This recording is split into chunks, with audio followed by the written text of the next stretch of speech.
اس وقت میں خلیفہ، آج بھی جو ہمارا گھر کا صاحب امر کسی خطے میں ہم رہتے تو وہاں کا صاحب امر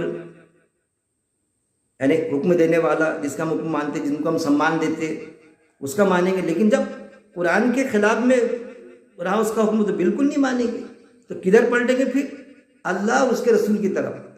آیت دیکھیں گے قرآن میں کیا موجود ہے، اب پھر حدیث بھی دیکھیں گے. یہاں دیکھیے نا، حدیث میں بھی ایسا موجود ہے نا، بتائیں گے کہ دیکھیے قرآن میں بھی ہے، حدیث میں بھی ہے. حدیث یعنی اس مطابق آپ صلی اللہ علیہ وسلم نے عمل بھی کیے، کسی صحابی نے عمل پیرا بھی ہوئے، بتائیں گے.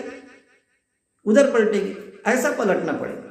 لیکن کسی صحابی کا عمل یا کوئی بات ٹکراتی تو پھر پلٹیں گے کیا؟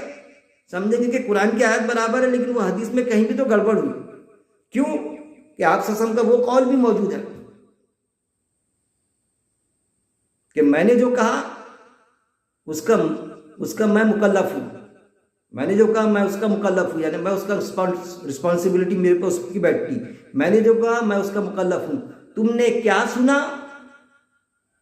کیا سمجھا اور کیا کہا. دیکھیے، کیا سنا، کیا سمجھا دماغ سے، اور کیا کہا، اس کا مکلف میں نہیں ہوں، اس کی رسپانسبلٹی میرے پہ نہیں ہے. کس سے کہہ رہے ہیں آپ صلی اللہ علیہ وسلم؟ صحابہ رضی اللہ اجمعین سے کہہ رہے ہیں. دیکھ لینا یہ ہے کہ نہیں حدیث میں. صحابہ سے کہہ رہے ہیں آپ صلی اللہ علیہ وسلم. تو اندازہ لگائیے کہ کبھی کسی صحابی سے کوئی غلطی ہوئی ہوں گی یا کڑی سے کڑی آ کے وہ عمل آیا ہوگا اور ہم تک کے پہنچا. اور آج اگر ہم کو پتہ چلتا کہ قرآن کی آیت سے سیدھی ٹکراتی ہو حدیث، بخاری کی ہو، مسلم کی، یا اور کوئی حدیث ہو، سیدھی ٹکراتی ہوئی دکھ رہی حکم سے.